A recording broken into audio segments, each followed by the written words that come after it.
Voltamos para o terceiro bloco do Ação Nacional. Hoje nós estamos falando sobre as cirurgias plásticas e os problemas que elas podem trazer também. Eu converso com o Dr. Juliano Pereira, que é cirurgião plástico, e com a doutora Cristina Corsini, que é psicóloga. Doutor Juliano, o Brasil gosta tanto de cirurgias plásticas, faz tantas cirurgias plásticas. A partir de qual idade é recomendado ou é permitido um procedimento cirúrgico desse tipo? Renata, isso é muito importante. Para cirurgias estéticas, vamos falar da menina, né? Então, cirurgias mamárias ou cirurgias estéticas quaisquer, nós recomendamos que após a menarca, que é a primeira menstruação, 5 anos após a menarca, ela teoricamente já está apta para fazer uma cirurgia. Claro que isso vem da sensibilidade do médico de avaliar tanto as condições físicas quanto psicológicas daquela criança ou daquela jovem para ser submetida à cirurgia. Então, não é uma regra que tem que ser a partir dos 18 anos. Se a menina teve uma menarca precoce, que é a primeira menstruação, a gente pode indicar essa cirurgia 5 anos após. Em casos, por exemplo, de orelha em abano, que é aquela hipertrofia conchal da orelha, a orelha mais abertinha. Mais aberta, né? A gente indica a partir dos 7 anos e alguns dados da literatura a partir dos 10 anos, depende da literatura. É importante que essa cirurgia seja realizada de forma precoce, principalmente porque é o momento em que a criança sofre o bullying na escola. Então, a gente também não pode protelar muito essa cirurgia, que a criança vai estar... A não realização da cirurgia vai estar afetando diretamente o aspecto... Ela fica vulnerável psicologicamente. Vulnerável. Então, e também porque com 7 anos a gente considera que a cartilagem da orelha já está completamente formada. Então, a partir daí, a gente já pode fazer essa cirurgia. Então, depende muito do caso, na verdade, depende muito da cirurgia que vai ser feita. Depende muito do caso e da cirurgia que pode ser feita. Então, a gente tem que ficar sempre atento para não indicar precocemente esses procedimentos e essas cirurgias. Pode ser muito positivo uma cirurgia, então, doutora, por exemplo, para uma criança nesse caso. Né? Porque existe toda uma questão de formação de vínculos, uma questão relacional, né? E que isso faz muita diferença. Né? Então, como é que está esse aspecto dessa criança numa escola? Como é que ela se relaciona com os demais colegas, tendo que lidar com essa dificuldade? Algumas crianças, a gente percebe que lidam, né, com algumas situações, uma boa. Agora, outras não. E aí, conforme o tempo vai passando, uma vez eu falei isso, um pai ficou meio assustado, mas eu repito, o adolescente, ele é cruel, né? Em que sentido? Aonde ele percebe que é o ponto fraco, né, o seu ponto fraco é onde ele vai pegar, né? Então, quando a gente fala numa orelha de abano, então um nariz que está muito, que não está em concordância com o rosto. Não está harmônico com o rosto. Isso, muito provavelmente é ali, né? Então é o narigudo, é o dumbo. Daí são os famosos casos de bullying que a gente ouve, que né? existem muitos, Isso. né? E aí tem o outro lado, por exemplo, das adolescentes que querem fazer uma cirurgia talvez precocemente. A senhora recebe casos assim? Sim. E aí entram outras questões, né? Então, não só a cirurgia, mas são adolescentes que já vêm com todo um transtorno, às vezes, até alimentar, né? Então, a bulimia, a anorexia, né? Alguns casos agora de meninos, a gente tem visto bastante, que estão, né, esse culto ao corpo, então a musculação, então a vigorexia, né? Então, são coisas que a gente precisa ter atenção. E os pais? Qual o papel dos pais nessa hora?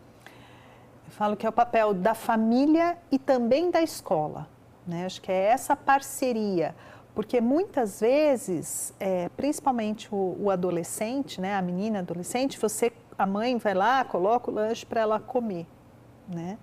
E ela não vai levar o lanche para casa, é óbvio, né? Porque ela sabe que a mãe vai, mas por que você não comeu? Você precisa comer, o que está acontecendo?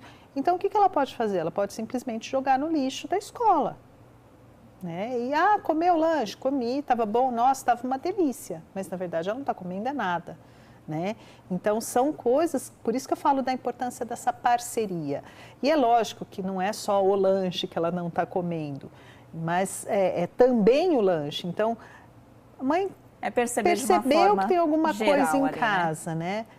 Vai para a escola, pede uma reunião, né? Pede ajuda, né? Vamos conversar, para entender vamos esse adolescente, tentar né? entender o que está por trás disso, né? Doutor Juliano, até agora nós estamos falando de meninas, de mulheres que fazem cirurgia plástica, e os homens não procuram esses procedimentos? Procuram. Hoje a gente tem uma grande busca por homens em cirurgia plástica. Os homens acima de 40, 50 anos buscam mais pela cirurgia das pálpebras, blefaroplastia. Principalmente porque ela traz um rejuvenescimento facial importante e as cicatrizes são bem escondidas. Diferentemente da mulher, que quer mostrar para todo mundo que fez a cirurgia, né? A primeira coisa para as amigas é: você reparou que eu fiz a cirurgia? Contar sobre a cirurgia. O homem não. O homem normalmente ele quer fazer a cirurgia, quer que as pessoas percebam que ele está bem, mas não quer que ninguém saiba que ele fez. Foi um milagre. Então, isso é nos pacientes mais maduros, acima de 40, 50 anos, é a cirurgia mais procurada. Agora, a gente está tendo uma procura muito grande entre os pacientes jovens, de até 20, 30 anos, que estão procurando a cirurgia plástica para tratamento da ginecomastia. Essa ginecomastia, ela pode ser causada de... Ginecomastia é o quê? É a mama feminina no homem. E isso pode ser causada de forma fisiológica em algumas fases da vida, pode ser de forma idiopática, que a gente não diz por que acontece e é daquele paciente. E o mais alarmante é pelo aumento do uso de anabolizantes nesses últimos anos. Então, o aumento do uso de anabolizantes tem causado um aumento da procura pelo tratamento cirúrgico de ginecomastia nos nossos consultórios. E que aí, por si só, já é um caso gravíssimo e que merece também uma atenção enorme. Isso a gente tem... Então, quando a gente fala em pesquisa do uso de anabolizante, a gente vê isso, reflexo disso, nos nossos consultórios. É o homem que tem um vigor físico, tem um aspecto físico firme, mas tem ali a glândula mamária exacerbada e que precisa ser tratada. Eu queria entrar em um outro assunto para a gente falar aqui, que é a questão da segurança. Nós tivemos aqui no Brasil um caso recente, que é do médico Denis César Barros Furtado, que ficou conhecido como o Dr. Bumbum, que fez o procedimento em uma bancária Lilian Calisto, e ela acabou morrendo depois desse procedimento estético nos glúteos. E a cirurgia foi feita no apartamento desse médico, não foi feita numa clínica especializada.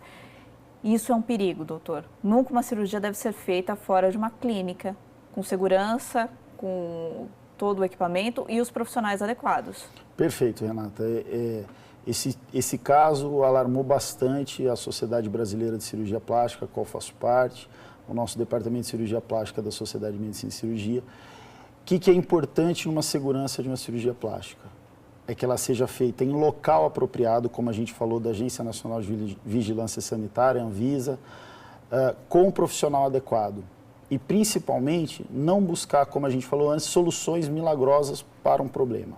O metacrilato que foi aplicado nessa paciente, ele é recomendado para uso de pequenas quantidades, especificamente para pacientes que sofram de síndrome da imunodeficiência adquirida, AIDS.